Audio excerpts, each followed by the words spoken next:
Beleza, pessoal? Olha aí, a aula 4, a gente já passou da metade, que bom ter vocês. Justin, Abby, Sarah e você também, Kenny, vocês estão lindos, cara. Adorei essa barba aí, ficou muito legal. Então, bora lá. Bom, em todos os meus anos de viagem, eu recebi tantas perguntas. Deixa eu mostrar uma lista de algumas delas que eu recebo. A obediência é incondicional, acho que deixei bem claro na última aula, ela não é incondicional, só tem uma ocasião em que a gente não pode obedecer à autoridade, que é quando ela diz para ir contra o que Deus diz para a gente fazer na Bíblia. Então, e se eu não concordar com as decisões dos meus líderes?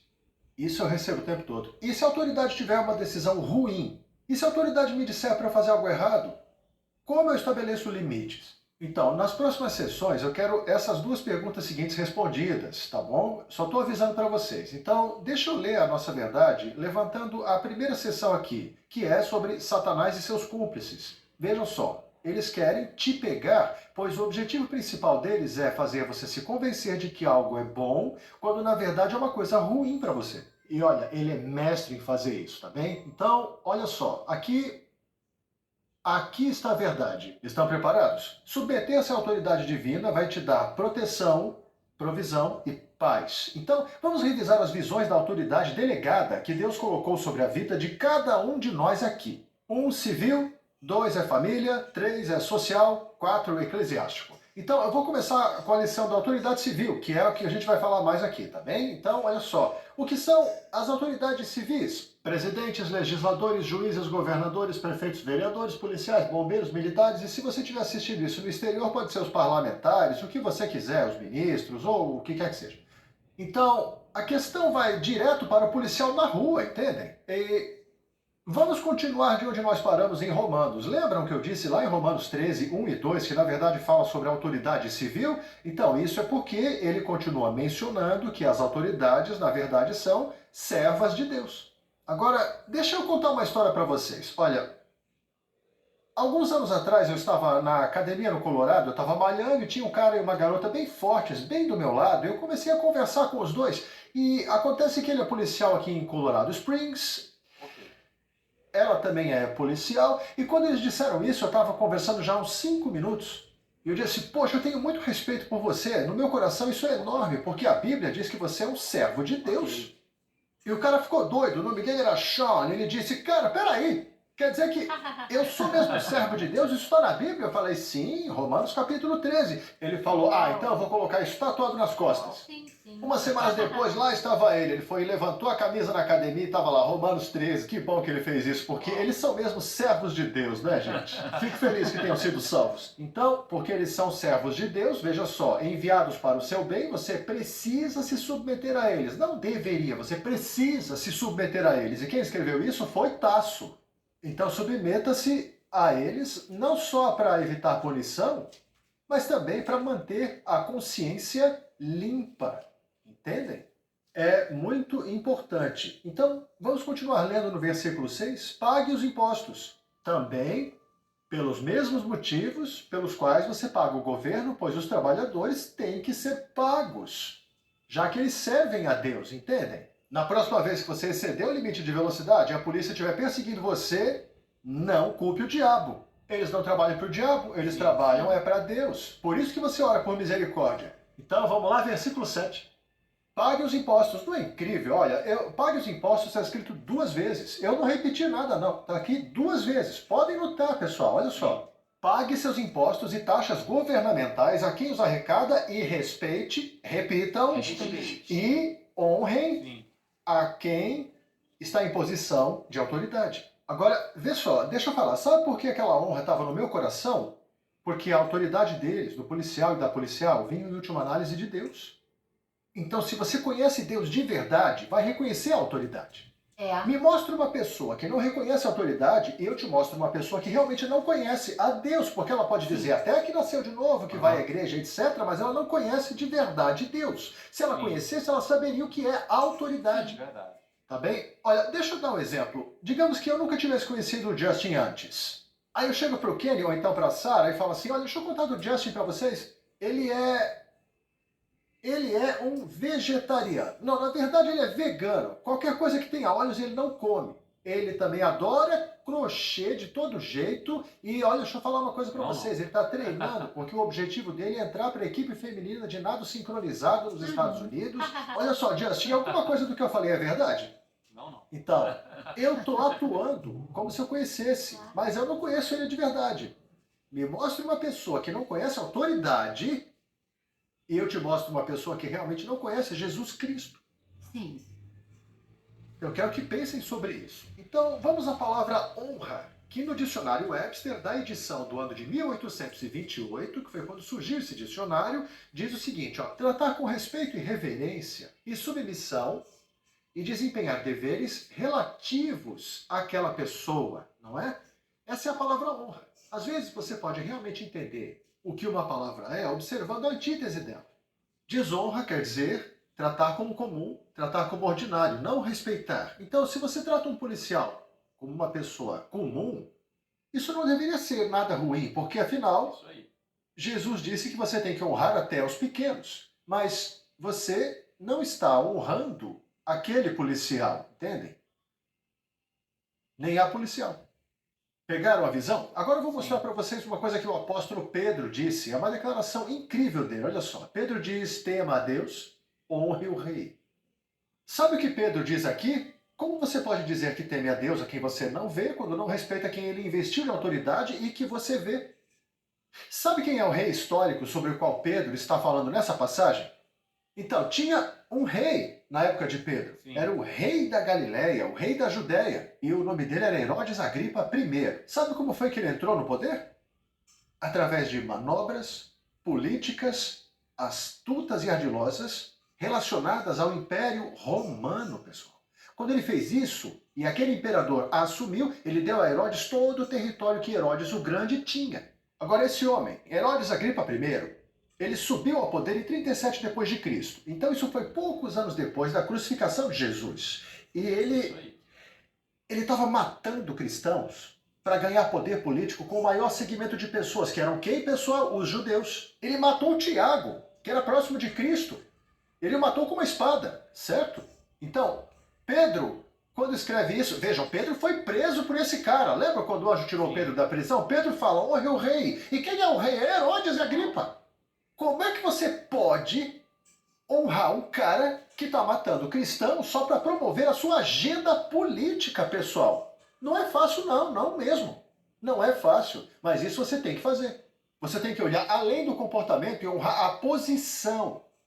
Não é? Veja, os Estados Unidos é assim, a gente tem que dizer ao líder, você tem que ganhar meu respeito. Mas o temor de Deus não é assim não. O temor de Deus não julga pelo que vê aos olhos ou a audição dos juízes, de acordo com o julgamento do justo. O temor de Deus não diz ao líder, você tem que ganhar meu respeito. O temor de Deus diz que eu já vejo a autoridade em você e, portanto, você já tem meu respeito, independente do seu comportamento, meu irmão. Entendem? Pois é. Então, Sim. eu estava numa entrevista de rádio há um tempo atrás, foi lá no final dos anos 90, se não me engano, e me entrevistaram sobre um livro, acho que era B2 Satan. E eu estou nesse programa de rádio, que é lá no estado do norte, e aí é um programa de 30 minutos. E o que eles fazem nessas entrevistas de rádio? Eles colocam você em espera, e é como se o volume do telefone diminuísse, assim, ficasse bem baixinho, fora do ar, enquanto você ouve um comercial e não ouve você no telefone. E aí começou um comercial, mas de repente entrou a previsão do tempo. E aí o repórter me sai com essa, ele diz, nossa, vai estar tão frio em Minnesota que o governador idiota nem vai ter como conseguir falar nada de estúpido dessa vez, porque os lábios estão congelados. Quer dizer, esse governador estavam dizendo algo sobre o governador, e eu fiquei horrorizado, minha gente, porque aquilo não devia ser uma rádio cristã? O cara, ele voltou para a entrevista e eu estou respondendo a pergunta meio superficial porque eu estava distraído, total distraído. E aí eu perguntei, pessoal, isso é uma rádio cristã? E eles, sim. E eu disse, porque, olha, eu estou meio chocado aqui, porque a Bíblia diz que a gente tem que honrar aqueles que estão em posição de autoridade. E vocês acabaram de dizer que o governador é um estúpido? Eu não entendi isso aí, não. Por acaso foi outra linha cruzada que passou? Eu ouvi alguma outra emissora? Ele disse, não, fui eu.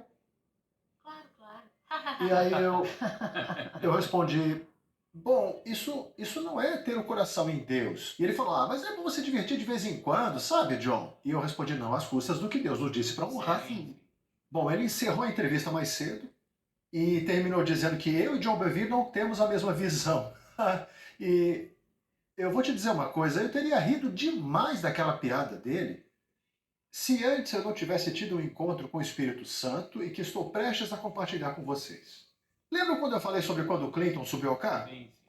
Então, eu estava viajando pelo país e vários líderes cristãos estavam me dizendo que tinha um cara na TV que, olha, eu tinha que assistir porque ele expunha o Clinton, ele era engraçado e etc, etc. Então, um dia eu estava pregando na Califórnia e voltei para o meu hotel. Aí eu vesti o meu agasalho de pijama e fui para a cama, peguei o controle remoto e liguei, olha, lá estava o cara com uma gravata esquisita e eu pensei, então deve ser esse cara aí. Bom, eu tava ouvindo ele e olha, ele tava acabando com o Clinton. E eu comecei a rir demais ali no meu quarto de hotel, pessoal, juro por Deus. E eu pensava, mas isso tudo é muito verdade e também é muito engraçado. Aham. Mas lá no fundo, eu sinto que queria vomitar. Então essa dor no meu estômago, a minha consciência não dava trégua, até que finalmente eu desliguei o programa e pensei, peraí, senhor, o que está errado? E aí eu escutei dentro de mim uma voz dizendo, não falarás contra o governante do teu povo. Gente, isso é Atos 23, versículo 5. E aí eu pensei, uau! O Novo Testamento diz exatamente isso, para não falar mal. Ele diz para orar pelos nossos líderes. Olha só, deixa eu ler uma coisa para vocês aqui. Ó. Aham. Ele diz, súplicas, orações, deixa eu ler. Exorto antes de tudo que súplicas, orações, intercessões e ações de graça Sim. sejam feitas por todos os que exercem autoridade, para que tenhamos uma vida tranquila e pacífica, com toda piedade e reverência, porque isso é bom e agradável diante de Deus. Eu pensei, esse é o motivo da minha chateação interior. Como é que podem todos esses cristãos ficarem animados com esse camarada? Quer dizer, não é porque todo mundo está gostando, porque ele é bom, ele está dizendo tecnicamente coisas que estão corretas, mas, olha, eu não estava bravo com o cara na TV, eu estava só pensando, ele só tem que ser salvo. Eu estava, na verdade, chateado com todos os líderes e cristãos que Aham. estavam elogiando o jeito de falar desse cara. Então, não significa que todos Sim. gostando, a coisa é boa, eu tenho que lembrar disso. Então, Sim. existem dois ministérios acontecendo constantemente no universo. Vocês sabiam disso? Eu mesmo não percebi até o dia que eu estava realmente de olho nessa parada. Olha, o acusador dos irmãos que está diante do trono de Deus dia e noite acusa os irmãos, e isso é todo santo dia, pessoal. O ministério da acusação. Um outro ministério que está acontecendo é o ministério da intercessão. Jesus vive para sempre interceder por nós. Então, a pergunta que nós temos que fazer é: estamos contribuindo para o ministério da acusação, que é o poder secreto da iniquidade? Ou estamos para o ministério da intercessão? Sim. É isso que nós temos que nos perguntar. Então, eu vou ler mais uma passagem aqui da Bíblia, que é 1 Pedro 2, 13 e 14, onde diz: façam o mestre se orgulhar de vocês sendo bons cidadãos. Respeitem as autoridades, seja qual for o nível delas, são emissárias de Deus para manter a ordem. Então, isso não significa apenas a pessoa em posição de autoridade, não é? E a assistente dele que atende o telefone quando você liga, trate ela com respeito, porque assim a coisa flui diretamente entre eles. E agora vamos falar de autoridade social. Empregadores, gerentes, professores, treinadores, capitães, líderes de grupo, seus líderes em qualquer outro ambiente social. O que a Bíblia diz sobre eles? Colossenses 3:22 diz: servos, empregados, estudantes, atletas, etc. Obedeçam, digam obedeçam, obedeçam em tudo. Seus senhores terrenos, pois são seus líderes, não apenas quando seus olhos estiverem em vocês como pessoas que agradam aos homens, mas com simplicidade de propósito de todo o coração. Então, aconteceu uma coisa de partir o coração comigo uma vez. Eu entrei no avião e fui transferido para a primeira classe. Quando eu me sentei na primeira classe, tinha um cara que estava tomando um drink e a gente começou a conversar e a gente se deu bem na hora. Sabe o que aconteceu? Bom, ele era dono da segunda maior empresa de táxis da sua enorme cidade, e é uma cidade enorme que tem 65 milhões de turistas todos os anos, tá? Então, esse cara era muito rico e a gente estava se divertindo e conversando, porque eu estava fazendo as perguntas sobre liderança. Sabe como é que é? Eu perguntava, olha, eu tenho uma equipe bem menor, eu estou fazendo perguntas, e como é que é para você? E já estava passando uns 30 minutos dessa conversa, quando de repente ele vira para mim e pergunta para mim assim, peraí, cara, o que você faz? E eu falei, bom, eu trabalho para Deus. Eu escrevo livros cristãos. E ele olha para mim e faz, e bem assim, com essa cara de gárgula. E se afastou. E aí eu perguntei, peraí, cara, o que aconteceu com você? A gente estava se dando bem e tudo. Aí ele olha para mim e diz assim, Sim. Olha, eu gosto mesmo de você, John, mas eu vou te contar o que aconteceu. Eu tinha uma mulher que trabalhava para mim e ela é uma dessas que nasceu de novo. E eu, meu Deus. E ele disse, ela ficava pregando para as pessoas, meus funcionários, quando devia estar arquivando. Ela devia estar no computador, mas estava pregando. E eu pagando essa mulher para ela ficar pregando na minha empresa. E ele disse, quando ela saiu da empresa, olha, isso foi lá naquela época em que ligações de longa distância eram pagas, sabe? E essa criatura deixou uma conta de US$ 8.000 para a empresa. Quer dizer, eu queria me enfiar no chão. E pelo resto do voo, ele não falou mais comigo. E nem eu tinha nada para falar com ele. O assunto morreu. Então, um dos nossos parceiros do ministério, alguns anos depois, me ouviu contar a mesma história e entrou em contato com a Messenger International, dizendo: Olha, eu quero pagar essa conta de US$ 8.000. Agora adivinha, o cara tinha morrido de ataque cardíaco alguns meses antes. Meu coração ficou apertado quando ouvi. E aquela mulher não tinha feito a palavra de Deus como tem que ser. Agora, um dia pode ser que ela responda pelo que aconteceu.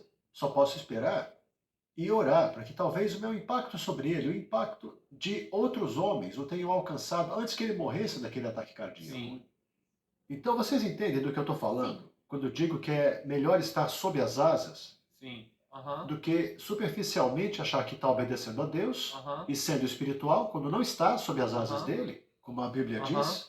Então, vamos para Colossenses 3:23, onde Paulo diz: Trabalhem de boa vontade em tudo o que fizerem, como se estivessem trabalhando para o Senhor e não para as pessoas. Vocês sempre estarão trabalhando para o Senhor. Olha, eu estava. Bom, vocês sabem que eu jogo golfe, né? E uma vez eu tive o privilégio de jogar no campo de golfe de um cara que ficava bem no litoral, na costa leste da Flórida. Ele já vendeu o campo, mas eu acho que valia cerca de uns US$ 200 milhões aquele Verdade. campo. Sim, sim. E a gente costumava dizer que é o Uau. seguinte, que ele deu para a esposa um orçamento ilimitado para construir o clube e ela excedeu, porque esse clube era muito grande. Sério, era uma coisa assim de cair o queixo, pessoal. Foi uma experiência muito legal. Quer dizer, o prefeito Bloomfield de Nova York estava lá, Bob Grace também estava lá, e o Tom, que falava comigo também, estava perto do técnico do Detroit Tigers, todo mundo lá. Bom, eu estava jogando nesse campo e esse cara administra o campo de golfe e só pro terreno ele tinha 36 funcionários.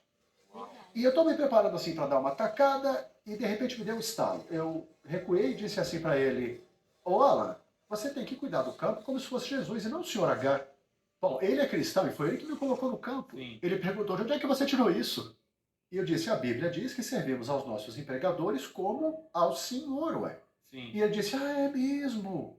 Ele disse: entendi. A gente voltou a jogar golfe e eu venci ele naquele dia. Bom, eu quero falar agora sobre autoridade familiar. Vamos lá, pessoal? Isso vai ser bem interessante. Vamos lá. Autoridade familiar. Marido, esposa, mãe, pai, filho, filha. Sim. Tudo bem. Eu vou ler as escrituras agora sobre como a igreja se submete a Cristo, assim como as esposas devem se submeter aos maridos em tudo. Veja que a palavra é submeter, não diz obedecer aos seus maridos. E tudo que ela diz é submeter-se. Então, olha só, deixa eu mencionar para vocês que antes disso, 3 vezes, em 3 parágrafos, a Bíblia diz: maridos, amem suas esposas como Cristo ama a igreja. É muito mais fácil a uma esposa se submeter ao marido quando o marido a ama como Cristo nos ama, certo? Mas até Pedro aborda isso quando diz: ei, esposas, mesmo que os maridos não obedeçam a palavra, quando virem seu comportamento submisso, isso possivelmente os conquistará, não é? Então, Aham. essa submissão é incondicional, tá bem? Então, agora vamos Aham. passar para os filhos. Filhos, sempre, sempre obedeçam seus pais, pois isso agrada ao Senhor.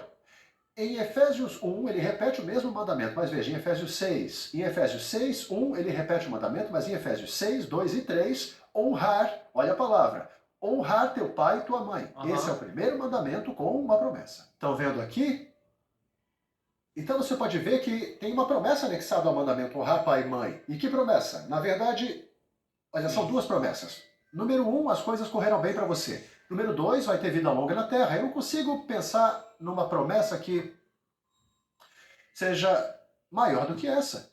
Você bem sucedido Sim. e vivendo bem na terra. Olha a promessa de Deus aqui. Seus pais, você honra Sim. eles e pode olhar para o câncer e dizer: sai dessa casa. Uau. Eu honrei meus pais, vou viver muito Sim. bem sucedido. Sim. Sai da minha casa agora, câncer. Uau! Olha, o que me deixa muito feliz. Aham. Acabei de pregar muito bem e feliz agora. Sim.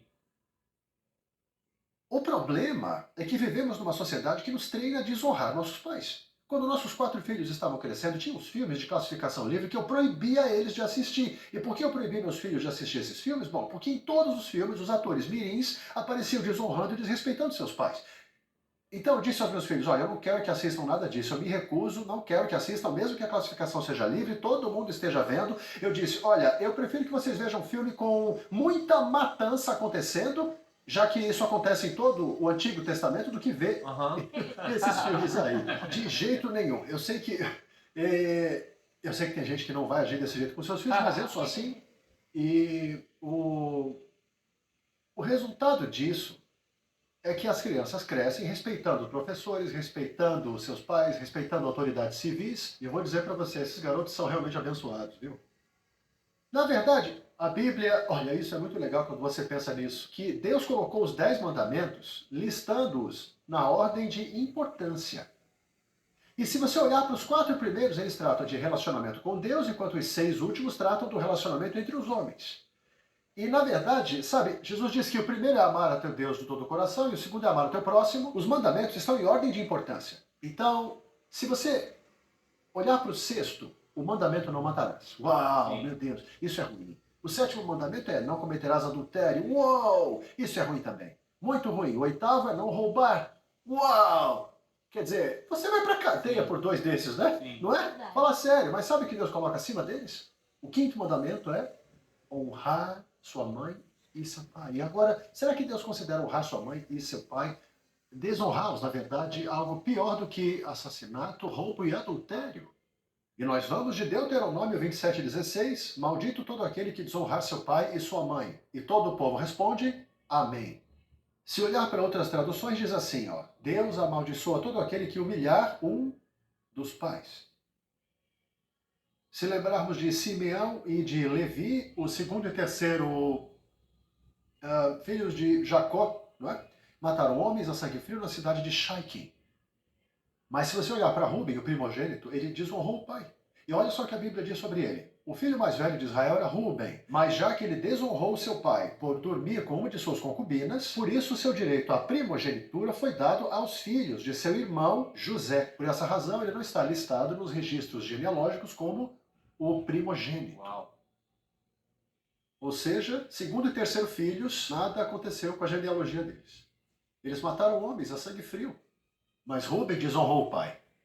Acho que o que fizemos foi dizer à sociedade, diga-nos o que é importante. Vocês entendem? Em vez de olhar de frente para a palavra de Deus e perguntar, Deus, o que você diz que é importante? Tá, então, vamos terminar com a história de Noé e seus filhos. Todo mundo conhece a história, né? O dilúvio aconteceu, as enchentes criaram um bom cenário para a agricultura, e Noé, que era o último homem com os pés no chão, uma noite ficou deprimido, então se embriagou com vinho, não é? Lembram disso? É a história. Ele ficou tão bêbado que ele tirou a roupa toda, ficou deitado na tenda, completamente embriagado e pelado. Aí seu filho mais novo entrou e fez assim, e saiu correndo para contar para todo mundo. Quer dizer, naquela época todo mundo era só o Sam e o Jafé. Mas ele contou, mesmo assim, ele falou, gente, o papai tá pelado, feito um gambá e nu como veio ao mundo. Então, quando Jafé e Sem não viram isso, sabe o que fizeram? Certo. Ele esperava que eles entrassem e desrespeitassem o pai como ele tinha feito, não é? Mas eles entraram com o cobertor nos ombros, olhando para o outro lado, para que não vissem a nudez do pai. E o cobriram e saíram.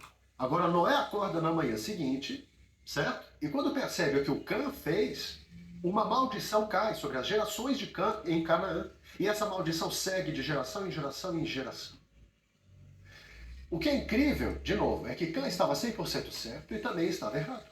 2 erros não fazem um acerto. Se você chegar em Hebreus capítulo 11, sabe que gosta de chamar de hall da fama de Deus, porque ele exalta todos os patriarcas. Sim. Não é? Ele fala sobre Moisés, fala sobre Abraão, todos os patriarcas. E olha só Deus exaltando Noé. Noé, bêbado como gambá, nu como veio ao mundo. Sim, é óbvio que ele se arrependeu e foi perdoado. E Deus o exalta. E sabem quem não está no hall da fama? Cã e seus filhos. Claro, claro. E por quê? Porque Cã e seus filhos foram amaldiçoados. Sabe, eu vejo pecados na Bíblia que eram realmente contra a santidade de Deus. Então vejo pecados contra a autoridade.